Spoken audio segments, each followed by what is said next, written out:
নতুন বছরের প্রাক্কালে পথ নিরাপত্তা সুনিশ্চিত করতে আসানসোল দুর্গাপুর পুলিশের পক্ষ থেকে শুরু হলো বিশেষ নাকা চেকিং।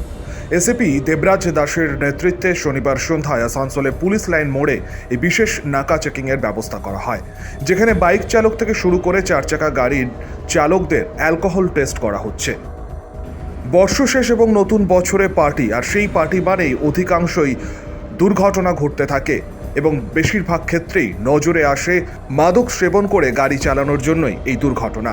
আর সেই দুর্ঘটনা যাতে না ঘটে সেজন্যই আগে থেকে বিশেষ তৎপর আসানসোল দুর্গাপুর পুলিশ কমিশনারেট তরফ থেকে একটা ইন্টেন্সিভ ড্রাইভ চালাচ্ছি অ্যাগেন্স্ট ড্রিঙ্ক ড্রাইভিং। কারণ এখন তো নিউ ইয়ারের সময় একটা প্রবণতা থাকে যে মদ্যপ অবস্থায় গাড়ি চালানোর বা বাইক চালানোর। তো এখানে হয় গিয়ে কি যে মদ খেয়ে গাড়ি চালালে বা বাইক চালালে একটা ড্রাউজিনেস আসে এবং অ্যালার্টনেসটা থাকে না। তো সুতরাং ক্যাজুয়ালিটি হয়, অ্যাক্সিডেন্ট হয়। তা আমরা চাই যে আপনারা নিউ ইয়ারটা মানান, কিন্তু যাতে কোনো ক্যাজুয়ালিটি না হয়, রেসপন্সিবলি করেন। তো যাতে যদি আপনারা ড্রিঙ্ক করে থাকেন, প্লিজ আপনারা দেখবেন যে অন্য কেউ যেন ড্রাইভ করে যে সুস্থ অবস্থায় রয়েছে। তা আমরা এখন সারপ্রাইজ নাকা অনেক জায়গাতেই করছি, যেখানে আমরা অ্যালকোহল টেস্ট মিটারও রাখছি এবং আমরা অ্যালকোহল টেস্টিংও করছি। এবং যদি পজিটিভ পাওয়া যায় তাহলে কিন্তু সেকশন 185-এ এমবি অ্যাক্টে আমরা প্রসিকিউশনও করছি, যার ফাইন হচ্ছে 10,000 টাকা।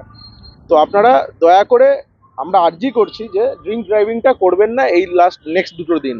Thank you. স্যার, আসানসোলে কি এরকম ধরনের পাচ্ছেন কি দেখলেন? হ্যাঁ, আমরা এই ড্রাইভটা গত 10 দিন ধরে চালাচ্ছি এবং 100-র ওপর প্রসিকিউশন আমরা করছি এবং স্পেশালি এটা নাইট টাইমেই হচ্ছে। তো আমরা এখানে সেই জন্য এটাতে আমরা জিরো টলারেন্স রাখছি এই বছর, যাতে আমাদের ক্যাজুয়ালিটিটা আমরা যথেষ্ট পরিমাণে কমাতে পারবো। আমরা we are hopeful for that. এই সারপ্রাইজ চেকিং কি চলতে থাকবে কন্টিনিউয়াসলি? না, এটা মেনলি এই নিউ ইয়ারের জন্যই আমরা করছি। পুলিশের এই উদ্যোগকে সাধুবাদ জানিয়েছেন গাড়ির চালক থেকে আসানসোলবাসী। খুব পজিটিভিটি ম্যানারে দেখছি এটা। ড্রিঙ্ক ড্রাইভ করাটাই খুব ভালো। এবার নিউ ইয়ারতে এটা খুব ইনসিডেন্টস হয় এমনি, তো it's best to be like to save drive without drinking. বিভিন্ন গাড়ি, বাইক এদিন আসানসোলে পুলিশ লাইন মোড়ে দাঁড় করিয়ে চেকিং করা হয়। আগামী দিনেও এই চেকিং জারি থাকবে বলেই জানানো হয় এডিপিসির পক্ষ থেকে। জয়ন্ত সাহা, শক্তি নিউজ 24/7, আসানসোল।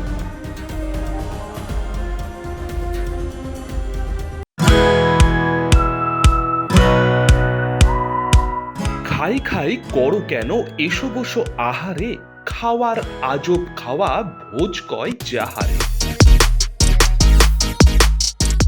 ভোজন রসিক বাঙালির খাওয়া দাওয়ার সেরা ঠিকানা মানেই Sher e Bengal. Indian, Chinese, South Indian, continental ডিশের হরেক রকম সম্ভার এখন একই ছাদের তলায়। এছাড়াও রয়েছে শের ই বেঙ্গলের স্পেশাল কিছু আইটেম যা একবার মুখে দিলেই ভোলার নয়। ঘরোয়া পরিবেশে হোটেলের আতিথেয়তা আপনাকে মুগ্ধ করবে। রেস্তোরাঁর পাশাপাশি রয়েছে থাকার সুবন্দোবস্ত। সিঙ্গেল বেড থেকে ডাবল বেড, ট্রিপল বেড এবং ডিলাক্স এসি রুম। পাচ্ছেন 24 ঘন্টা পানীয় জল ও বিদ্যুৎ পরিষেবা। রয়েছে লকার, পার্কিং এর সুবন্দোবস্ত। এছাড়াও এসি, গিজার, টিভি, সিকিউরিটি সহ লন্ড্রির সুবিধে।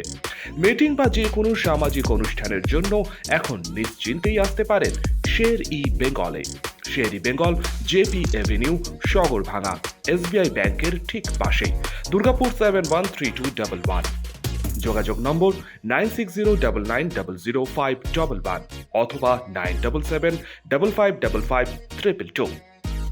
শের ই বেঙ্গল, একবার আসলেই কাজের প্রেশার, চাইছেন একটু রিল্যাক্স, একদিনের উইকেন্ডে শহর থেকে দূরে কোথাও যেতে চাইছেন, কিন্তু যাবেন কোথায় ভেবে উঠতে পারছেন না। চলুন না ঘুরে আসি তারাপীঠ।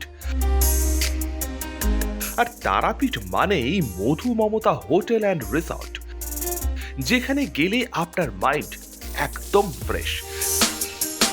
তাজা অক্সিজেন সাথে গ্রাম্য পরিবেশ আপনাকে হাতছানি দেবে। AC deluxe room, swimming pool, gymnasium, indoor games, আর সাথে আপনার পছন্দের মতন ডিশ। এছাড়াও যে কোনো সামাজিক অনুষ্ঠানে আজই বুক করতে পারেন মধু মমতা হোটেল অ্যান্ড রিসর্টের ব্যাংকুয়েট হল। রাত জাগা তারাদের সাথে পরিবার বা বন্ধু বান্ধবের সাথে আপনিও সময় কাটাতে পারেন হোটেলের লনে। তাই ভুলবেন না, তারাপীঠ মানে হোটেল মধুমমতা অ্যান্ড রিসর্ট। ঠিকানা hotel Madhumamata and resort, Tarapith, Tarapith road, Indian oil petrol পাম্পের ঠিক বিপরীতেই, তারাপীঠ, বীরভূম। যোগাযোগ নম্বর 9775555599 অথবা 9002410083। বীরভূম মানেই তারাপীঠ, আর তারাপীঠ মানেই মধুমমতা হোটেল অ্যান্ড রিসর্ট।